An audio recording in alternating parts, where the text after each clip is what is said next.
Hello friends, welcome back to my channel. आज आपके साथ में एक और वर्ड शेयर करने के लिए मैं ले आई हूँ, वो है हमारा बेड। बेड मीन्स क्या होता है? बिस्तर।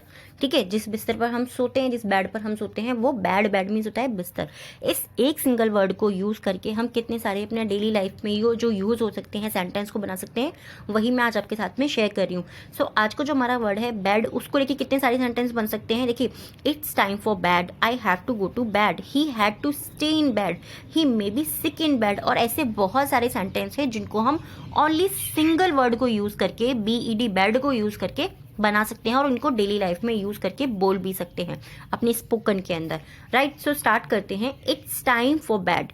देखिए यहाँ पे क्या समझने वाली चीज है, इट्स टाइम फॉर बेड। इसका मीनिंग क्या हुआ कि अब सोने का समय है, अब सोने का टाइम है, या सोने का टाइम हो गया है। ठीक है, इट्स टाइम फॉर बेड, अब सोने का समय हो गया है या सोने का समय हो गया है।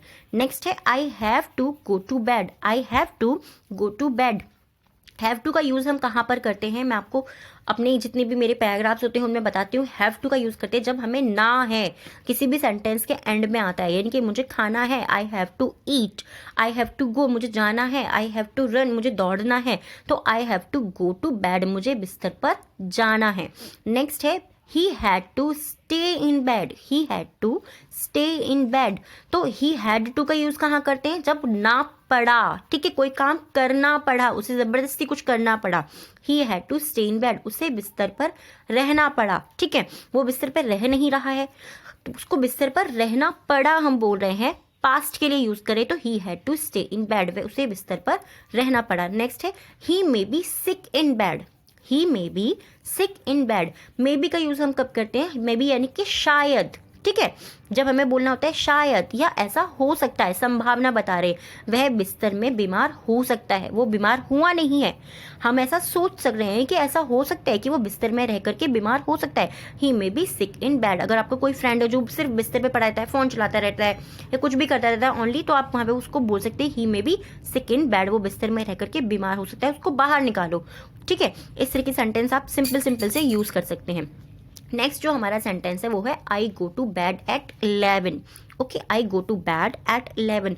गो टू मीन्स क्या होता है, I go to bed at 11, यानी कि मैं 11 बजे बिस्तर पर जाता हूँ। ठीक है, मैं 11 बजे बिस्तर पर जाता हूँ या जाती हूँ। आई गो टू बेड एट 11 आप यहाँ पे यूज कर सकते हैं जिस भी टाइम पे आप जाते हैं। I go to bed at 12 o'clock, I go to bed at 9:30। जो भी आप टाइम यूज करते हैं, जिस भी टाइम पे आप सोते हैं, आप बोल सकते हैं। नेक्स्ट है he lay down on the bed. He lay down on the bed. Lay down means क्या होता है, ले डाउन मीन्स होता है लेटना। ठीक है, he lay down on the bed, यानी कि वह बिस्तर पर लेट गया।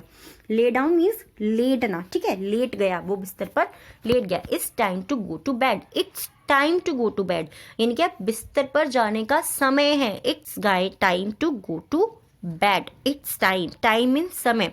ठीक है, गो टू बेड यानी कि बिस्तर पर जाने का समय है। इस तरीके की जो सिंपल सिंपल छोटे छोटे से सेंटेंस है ना, आप अपने आप से ही बोल सकते हैं कि हमें अभी बिस्तर पे, मुझे सोने के नहीं जाना है, अब मुझे स्पोकन को अपनी ठीक करना है, तो मैं आराम से बोल सकती हूँ कि अब बिस्तर पे जाने का समय है। It's time to go to bed, अब मैं बिस्तर पे जाती हूँ और मैं सो जाती हूँ। ठीक है, इस तरीके से सेंटेंस आप अपने डेली लाइफ में खुद से भी बोल सकते हैं।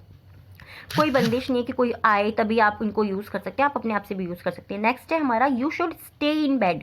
You should stay in bed, यहाँ पे हम क्या बोलना चाह रहे हैं कि तुम्हें बिस्तर पे ही रहना चाहिए। ठीक है, शुड मीन्स क्या होता है, चाहिए। स्टे मीन्स रहना या ठहरना। बेड और बेड मीन्स होता है बिस्तर। तो सिंपल हो गया ना, इजीली अगर हम इसको समझे तो, कि तुम्हें बिस्तर पर ही रहना चाहिए।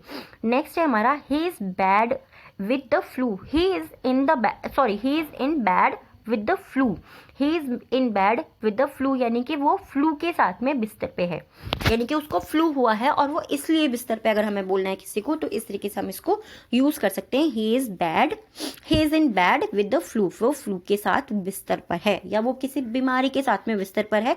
तो आप फ्लू की जगह यहाँ पे कोई और, कि उसको कफ हुआ है या कुछ भी हुआ है, आप वो वर्ड यूज कर सकते हैं यहाँ पे उसको। ठीक है, नेक्स्ट जो है हमारा सेंटेंस वो है,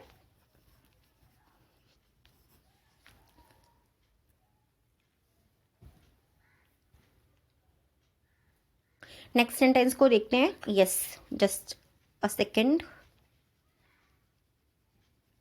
यस, नेक्स्ट है हमारा I go to bed late at night. I go to bed, मैं बिस्तर पे जाता हूँ लेट एट नाइट, यानी कि रात को देर से। ठीक है, सिंपल सा है कि कभी कभी हमें लेट हो गई, या ऐसा मैं हमेशा करता हूँ, तभी आप बोल सकते हैं I go to bed at, sorry, I go to bed late at night, मैं रात में देर से बिस्तर पर जाता हूँ, या मैं देर रात बिस्तर पर जाता हूँ, दोनों वेज करेक्ट होंगे। नेक्स्ट है I went to bed after eating. I went to bed after eating. Went to मतलब गया, पास्ट में इसको यूज करते हैं। गो जो है उसी की सेकेंड फॉर्म है ये, वेंट टू यानी कि मैं गया। Bed after eating, after eating मतलब खाने के बाद, मैं खाना खाकर सो गया, या मैं खाना खा के बिस्तर पर गया, ये भी आप इसको बोल सकते हैं दोनों तरीके से, दोनों ही वेज जो हैं इसके बोलने के वो करेक्ट होंगे। नेक्स्ट है हमारा Tom is in bed with a fever. Tom is in bed with a fever. Tom जो है वो बिस्तर पर है फीवर के साथ। फीवर मीन्स क्या होता है, बुखार। ठीक है, टॉम जो है, टॉम की जगह आप किसी का नेम यूज कर सकते हैं अगर आपके घर में या आपके फैमिली में या आपके आसपास कोई ऐसा बिस्तर पे है और फीवर के साथ में, तो आप बोल सकते हैं वो जो है बिस्तर पे बुखार के साथ है, उसको बुखार हुआ है, वो बिस्तर पे है। तो Tom is bed, Tom is in bed with a fever.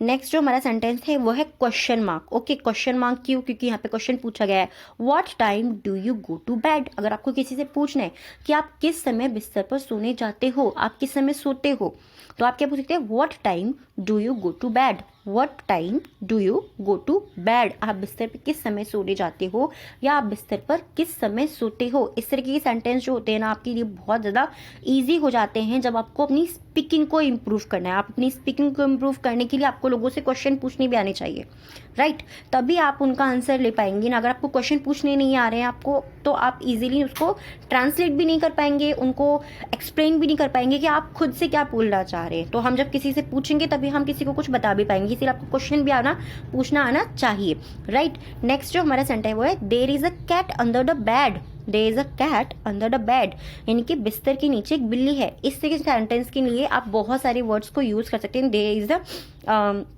जैसे कि लिजार्ड अंडर द बेड, क्योंकि लिजार्ड क्या होता है, कई बार आ जाती है कि छिपकली जो है बिस्तर के नीचे है या किसी टेबल के नीचे है। ये सिंपल सा सेंटेंस है जिसको हम छोटे क्लासेस में भी पढ़ते थे।